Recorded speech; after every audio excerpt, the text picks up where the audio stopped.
guys, it is Teacher Mary here, and I have some tips today for the TOEFL testing, training, teaching situation that we're all in right now.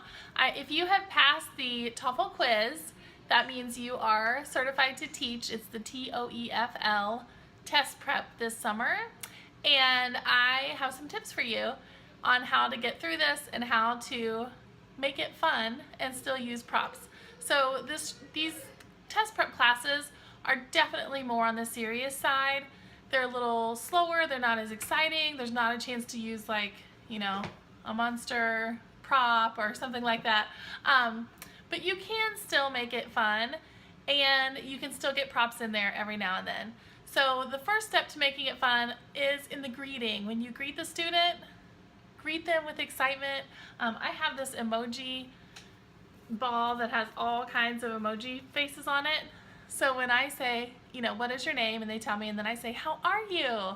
When they tell me they are fine, usually is what they say, I'll say, you are fine. You are fine. I am happy. I am happy to see you. And then I put it away. So that's a fun way to get started, just to get them off on a positive start. The other thing that you can do to use props is there is usually a key, well there is, a key action that they have to do.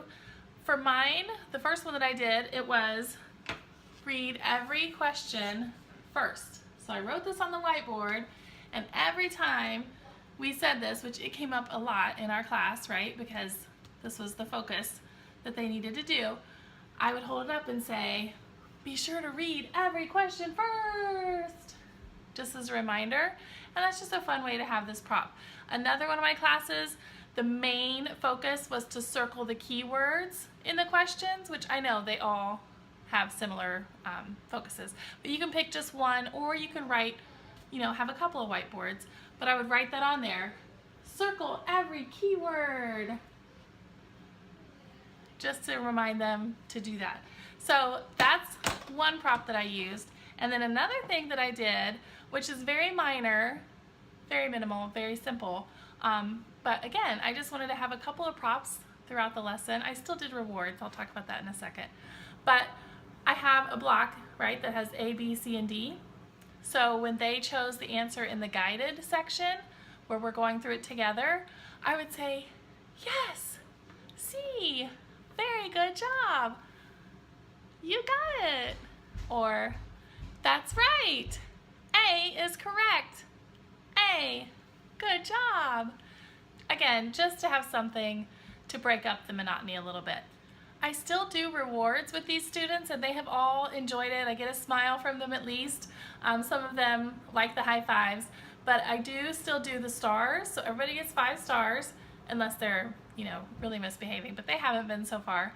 And then I've just been giving lollipops, which I know is like one of my staple things, but they like it, even the older kids, which is mainly who I've had. So I say, you get a lollipop, great job. And sometimes, just depending on how the class has gone, we'll get through 10 minutes of work before I give the first reward. So when I do that, because they're working hard, you guys, right? They are really focusing. So when I get to 10 minutes before we move on, I'll say, you get 2 stars and 2 lollipops. Very good. You are working very good. So that's just something else I do. You can give other rewards, whatever your rewards are. Lollipops are one of my go-tos. Bubbles is another one, and I do use bubbles for older students, but I haven't done that with the test prep yet. Not that I wouldn't, I just haven't. So hopefully that helps you get through that and helps you be able to add a little bit of personality and fun to the class still. My other tip for that class in general, which I know there's a lot of nerves, I've seen on Facebook there's anxiety, just relax. You've got to be yourself, or they're going to pick up on that. If you're like, oh, now we're going to go to the guided section, they're totally going to know you're nervous, right? So just chill, be relaxed, and just use the timing that they give you. That's my biggest tip. use that timing and follow that. You will have plenty of time to get through it. You don't need to rush, but use that timing. And if you use that timing, you'll have time. Then if you don't have to reteach, if you have to reteach, it's okay. Use the timing they give you, and then you still have time to reteach. I've had to reteach some. If you don't have to reteach, then that gives you more time at the end for that extended discussion time. So either way, it balances out, and I think once you do a couple, you'll get in your groove and you'll be fine. But just for that first one that you're doing, first or second, use the minutes that they give you. If you have to reteach, you'll most likely skip the extended discussion slide. If you don't have to reteach, then you can use that slide and fill up whatever time you need. Okay? Hope that helps you guys. Good luck on the TOEFL. Hopefully you win a t-shirt.